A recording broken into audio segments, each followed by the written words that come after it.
Hey, what's up guys, George here, and welcome back to 240SX Drift Build Episode 8. Today we are going to be working on a couple more things. The first thing we're going to be doing though is installing our ISIS Performance Solid Steering Shaft bushing. Previous to what you're about to see, I took it out, but I cannot seem to find that video or some other video. But let's get started with that. Alright, so we've got one of these fittings in here, our plastic piece. We can put that on later. So we're going to have two with the tall side pointing up, so we're going to have to stick this one right here, have that side pointing up, and then somehow flip it over, and then get the other ones to sit with the tall side pointing out over here.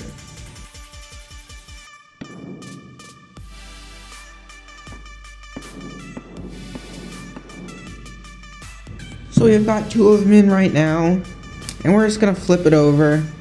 We're going to try and get these ones go in there, and then another one right here. Let's see how that goes. Alright, there we go. We've got our fitting. We ended up just using the vise to squeeze them in, and it worked out pretty well, so we can just slide our plastic pieces right on there.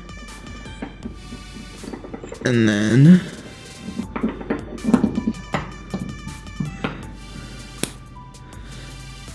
so there we go, we've got this all back on, and it's also orange, and this one was not orange, so the brighter color is also going to increase horsepower there, which is nice. So we're going to throw this back onto the steering shaft, put that back in the car, and this would have been a lot more difficult if I had done this with the engine in the car. Like, I don't know how I would have done it, it would have been very hard.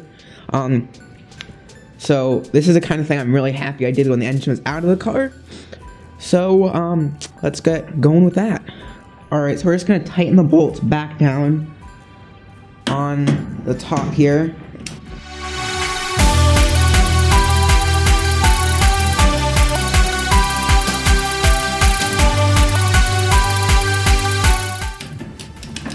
So if you have a 240SX and you're looking for something cheap to do, I highly recommend doing this. It was really easy, like, I could do it. It's not that complicated, so I imagine most other people in the entire world can do it. And, I mean, I haven't really driven the car. It might not be a noticeable difference, but it definitely would be a supporting mod to other steering modifications that would tighten up your steering. So, definitely something you would want to look into. Very easy and inexpensive. I mean, you can probably find this on sale. I got it for $5, normally 20 bucks. This was an ISIS Performance one, but you could probably find some eBay one super cheap. So definitely something you want to look into if you're looking on building up a 240SX or any other sort of car. Very easy thing to do, and performance benefits should be there. Because I mean, just looking at something made out of metal, it's not gonna bend. Like, well, I would hope it wouldn't bend. That's not bending, it's like there. But taking a look at our rubber one here, like, it bends a lot. Like, look at that. That's all your steering, just bending. Your steering will bend, look. It bends.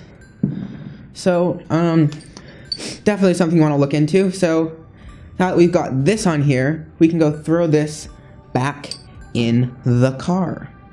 If you are doing this, you're going to need a 12mm socket, and very helpful to have an extension so you can actually reach in here and tighten it down.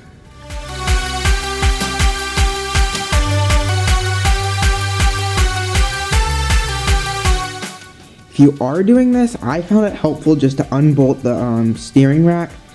Just 4 bolts. I didn't take it out or anything, I left the tie rods on. I just pulled it out, and that gave me a little bit of room. Just so I could fit this off, because this right here, this just would not come out. So just undoing the steering rack gave me enough room to pull it out. And then I just got it out, which is very nice. If you're ever planning on doing this, it's just 17mm bolts. One up in here, this hole, you're going to need a socket extension to get to that. One back there. And then, same thing on the other side. One in here, you're going to need a socket extension to get to, and then one back there. So what I've done is over tighten this bolt so much so that it has snapped. So yeah, half of it is still inside of this part of the steering column. I can't find my good pair of vice grips, so I just have a wrench here. They're sitting around here somewhere. Hopefully at some point I will be able to locate them, but for now this should do the trick.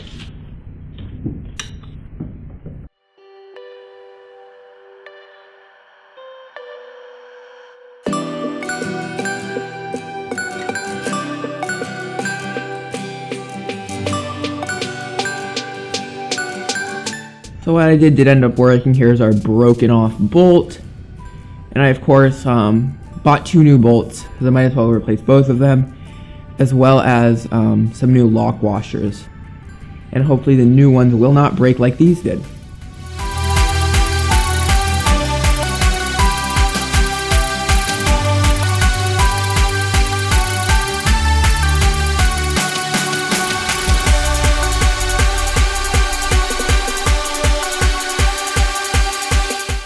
The installation of our solid steering shaft bushing has gone well. I'm hoping this is gonna increase performance, responsiveness. So I guess we won't really know until we drive the car.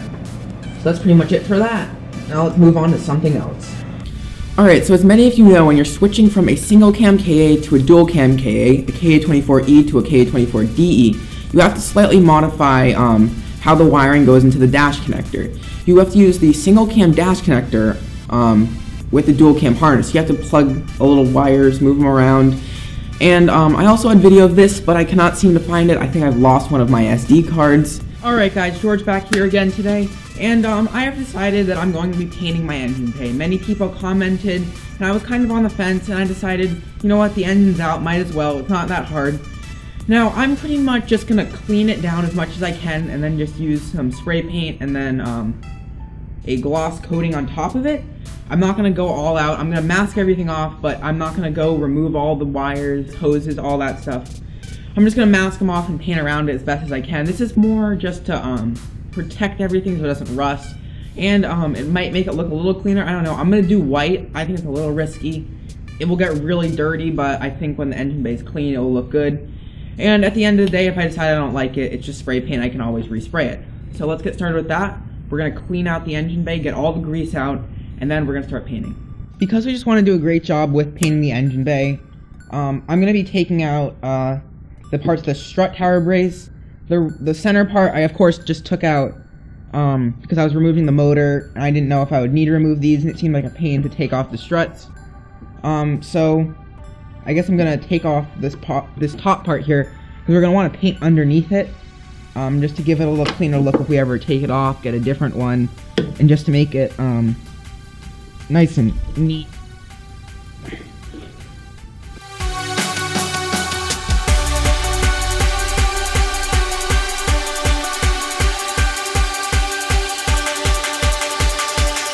So I'm just holding the wheel out with my hand just to get this bolt off so the entire strut doesn't go through.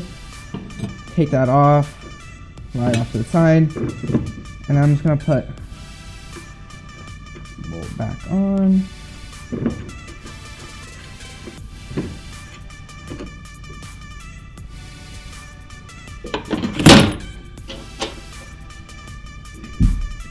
We don't really need to put the bolt in because there are 2 bolts down there holding it on, and since we're not going to be driving the car like this, it's alright. So we don't really need any bolts when we're painting here. So we'll be able to get a nice, clean finish across everything. We're just going to clean this up.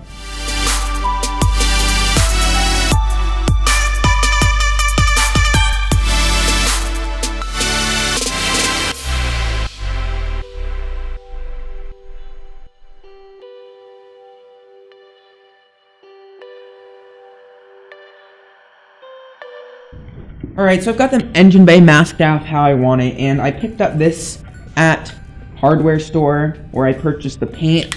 Rust-Oleum white. It says it bonds to metal, which is good because this, I think it's metal, right? Cars, yeah, they're metal. So we've got this, and then you like spray it like a spray gun. It's like a trigger. Because usually when you're spray painting, your finger will get tired of pressing on this top part here, but that probably won't happen with this.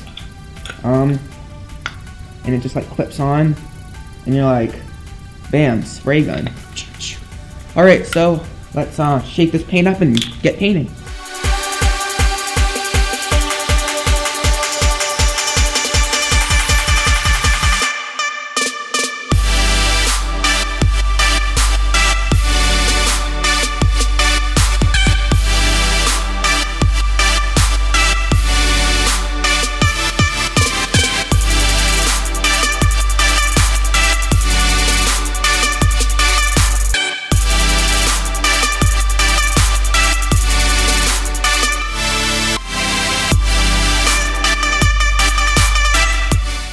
Alright, now we're just going to remove all of the masking from the engine bay.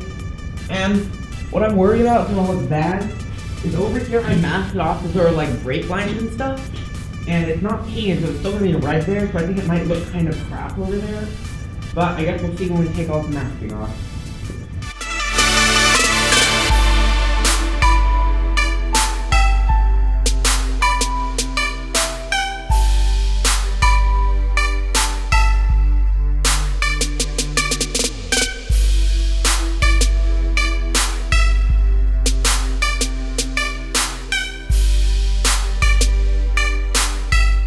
Alright, so this is how the engine bay looks after painting it.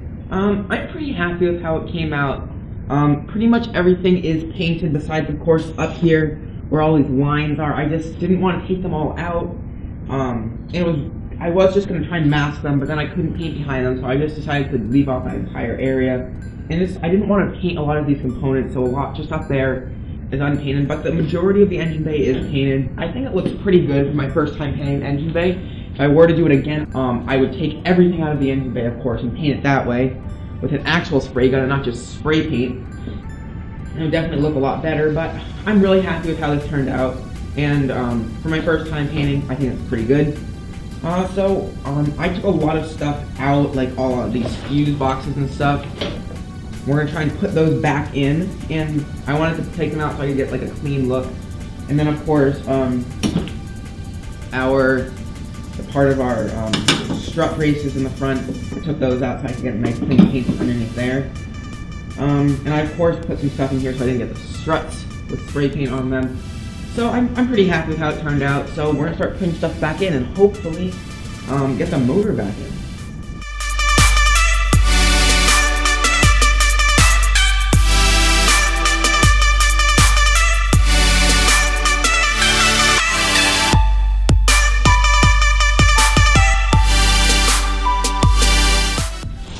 So as you can see here, we took out the strut tower brace, the part that actually went on the strut tower, just so we could get a cleaner paint finish, so this will go right on and it will look much cleaner. And of course we took out the actual strut bar because we had to take out the engine and it was kind of in the way, you know, because it's like, yeah. So what we're going to be doing now is putting this back on here, so when we throw the engine in, all we'll have to do is throw the strut tower brace back on. We won't have to put these actual pieces. So these are kind of just like hand tightened on here, just because I just wanted to kind of hold it in place while I painted it.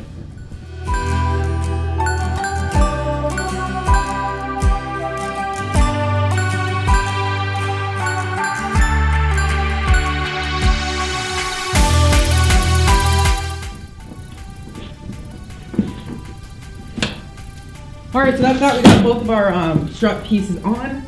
Of course, our struts are attached. And that's going to pretty much do it for that.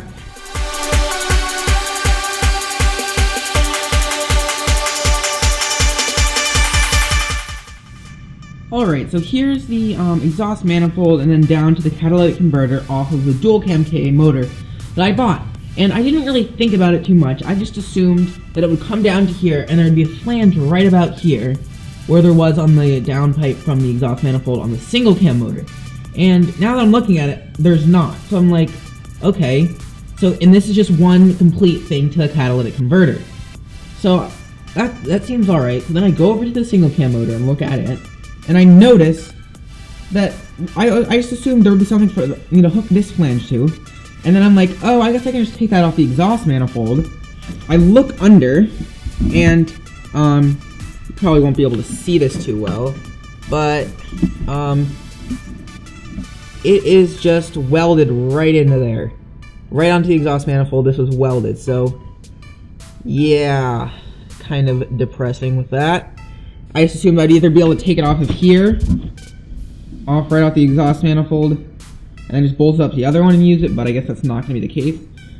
So, I'm going to have to figure out what I'm going to do about this, because I don't know how to weld, so, and I don't really want to weld to the other exhaust manifold. That just seems kind of stupid.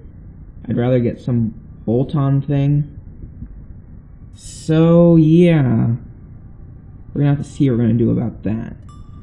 So, I guess for now, we're just going to run it, right out of the exhaust manifold with and then straight out of the catalytic converter until either I get a catback exhaust or modify this straight pipe to work with the dual cam motor. Alright, so we pretty much have everything sorted out in the engine bay here, or everything that we're going to be able to do before the engine is actually in the car.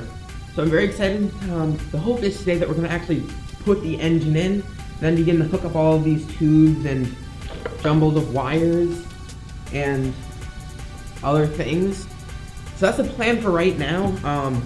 So we're gonna have to get the motor up on the engine lift and pull it around and stick it in the car.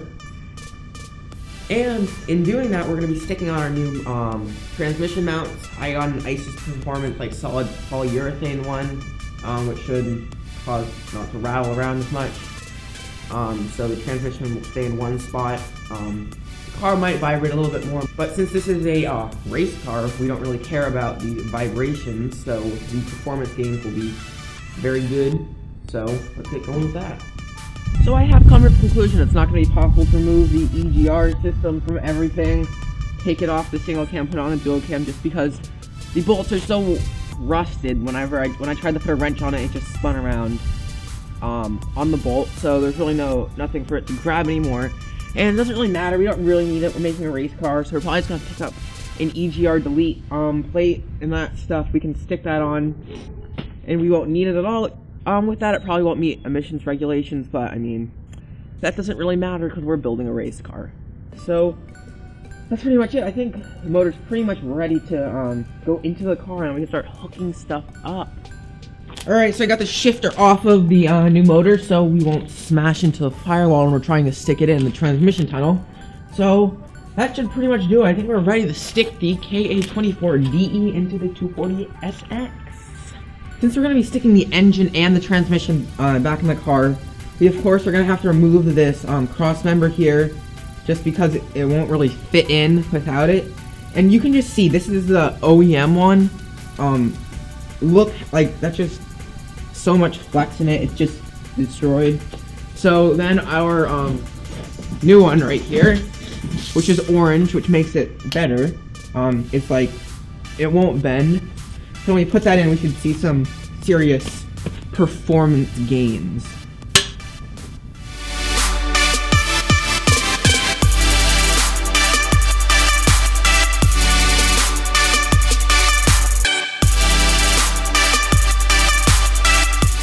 Alright, so we got the cross member off here. We've got our old transmission mount right here, and then the new one that's going to be replacing it right there, so you can see that. So we've got the new polyurethane solid transmission mount bolted onto the cross member for the transmission. It was just 2 bolts here, and then on the bottom you tighten them. And then 2 more will stick in once we get the actual transmission of the car. We can actually bolt the cross member up to the bottom of the car, and then bolt the mount up to the transmission, and should work nice and well. There are 2 little holes in the bottom, great design, stick them in there, and we can bolt it up. So let's throw the engine into the car.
Alright, so we've got the engine in, both motor mounts are in. This took me a little bit longer than I would care to admit to get in, but it's finally in. We have everything hooked up. Got the jack under the transmission so it's not just scraping on the ground.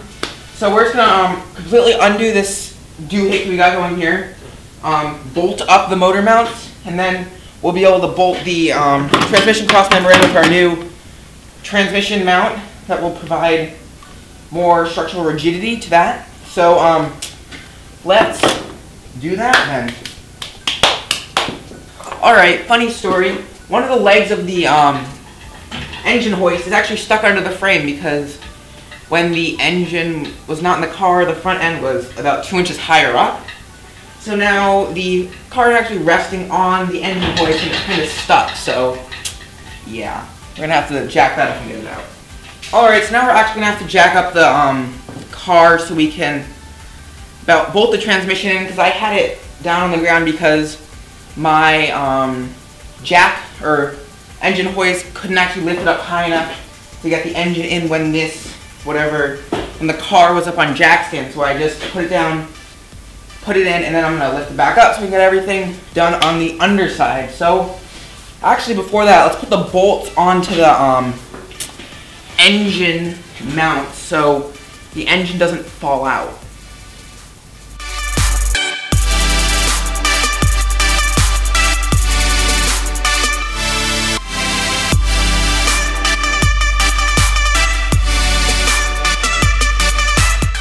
So we have our transmission crossmember and our ISIS Performance polyurethane transmission mounted onto here. Now basically what we're going to want to do is bolt this actual support piece back up to the car, but me being a complete idiot, I have lost a lot of bolts. I do not know where they went. So I found 2 of them, but I don't know where the rest are. So we're just going to put one on each side for now, and then at some point, probably tomorrow, go run in and pick up some new bolts so we can actually bolt the crossmember in correctly. I'm not actually going to put the weight of the transmission. I'm going to leave the jack here. This second jack I have, just because it's pretty much useless and I have nothing better to do than leave it holding up a transmission. So, let's get started with bolting this up. Alright, so we got the crossmember pretty much bolted in, so we're just going to stick our wrench up here, and there we can figure out where to put it. Alright, right in there. We got our wrench in, and then our Allen key.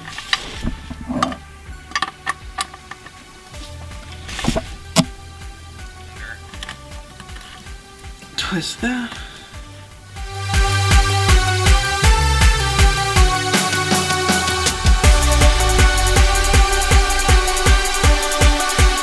So once we get our new bolts to replace the 2 that I lost, we'll bolt this up, then we can of course put all the shifter, and then that will begin the entire process of hooking everything up to the KA24DE from our 1990 240SX.